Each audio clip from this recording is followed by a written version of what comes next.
পবিত্র ঈদুল আজহার আর মাত্র কয়েকদিন বাকি। কোরবানির ঈদকে কেন্দ্র করে রাজধানীর বিভিন্ন স্থানে বসেছে পশুর হাট। এদিকে পশু কোরবানির সরঞ্জাম তৈরির জন্য হাপড় আর হাতুড়ির শব্দে সরগরম হয়ে উঠেছে কারওয়ান বাজারের কামারপট্টি।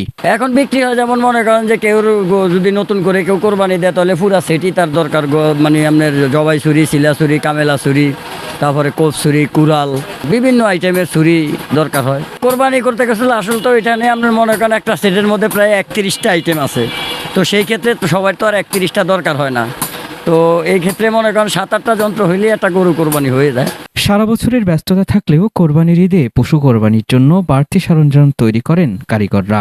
বিভিন্ন ধরনের ছুরি, বটি, চাপাতি সহ ক্রেতাদের কথা মাথায় রেখেই কোরবানির আগেই বানানো হয় এসব সরঞ্জাম। ঈদ আসার আগে আগে দেখা যায় আমরা সবকিছু রেডি করতে হয়, তখন আমাদের ওই কাজের ব্যস্ততাটা বেশি থাকে। ফ্যামিলি ঝামেলা পড়বো, গরু কিনা লাগবো, ওই আবিজাবি ভেজাল, এই জন্য ওরা কিছু কিছু লোক আগে ভাগে কিনে। চাপাটি সবচেয়ে চাহিদা বেশি হবে। চাপাটি, চামড়া ছেলা ছুরি, তারপর আবার জবাই ছুরি, মানে গরু কাটতে যা যা প্রয়োজন।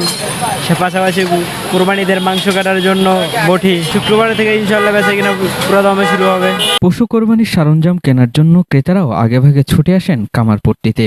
কেউ কেউ তাদের পছন্দ মতো ছুরির অর্ডারও দিয়ে যান কারিগরদের কাছে। কোরবানির আগেই তো কোরবানির প্রিপারেশন নিতে হয়, সামনে কোরবানি গরু বানাইবো, এর প্রিপারেশন তো নিব অবশ্যই। আমি একটা চাপাটি কিনছি, আর হচ্ছে 2টা ছুরি কিনছি, আর টুকিটাকি কিছু ছুরি টুরি কিনবো। দাম বেশি না, মোটামুটি আগের মতনই আছে, একটু বাড়তি যদিও এটা হইতেই পারে, সব জিনিসের দিন বাড়তি এই জায়গায় বাড়তি হইতেই পারে। তো সামনে গরু কিনতে হবে, সেটা একটা ঝামেলার ব্যাপার আছে।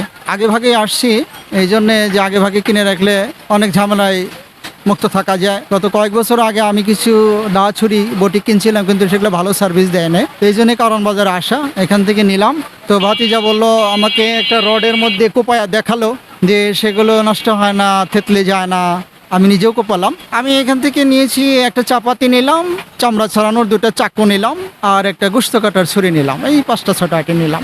বিক্রেতারা বলছেন লোহার দাম বাড়ায় গত বছরের তুলনায় এবছর বেড়েছে পশু কোরবানির সরঞ্জামের দাম। গত বছরের তুলনামূলক এই বছরে আপনার কেজি প্রতি লোহার প্রায় 37 থেকে 38 টাকা বাড়তি। গ্যাসে মালগুলা কাটিং করতে গেলে দেখা যায় আমাদের খরচ দিতে হইতো 8 টাকা 10 টাকা, এখন দিতে হইতেছে আপনার 30 টাকা 32 টাকা। একটা ছুরির ভিতরে কত 20 টাকা বাড়তি, একটা চাপাতির ভিতরে 150 টাকা বাড়তি। একটা জিনিসের একটা দামের উপর মান সমতুল্য হিসাব করে বাড়তি। আমার মনে আত্মবিশ্বাস আছে ইনশাল্লাহ এবার ব্যবসা অনেক ভালো হবে। আমি এই জায়গায় ব্যবসাতে আছি প্রায় আপনার 23 থেকে 24 বছর ধরে আছি। আমি খুব ছোটবেলা থেকে ব্যবসার সাথে জড়িত। আমি বেশিরভাগ ধার দূর এগুলা দেওয়া শিখছি ছোটবেলা থেকে। পেশাগত আমার ওই গ্যান্ডিং এর কাজটি আমার মেন। আমি গ্যান্ডিং এর কাজটা খুব ভালো পারি।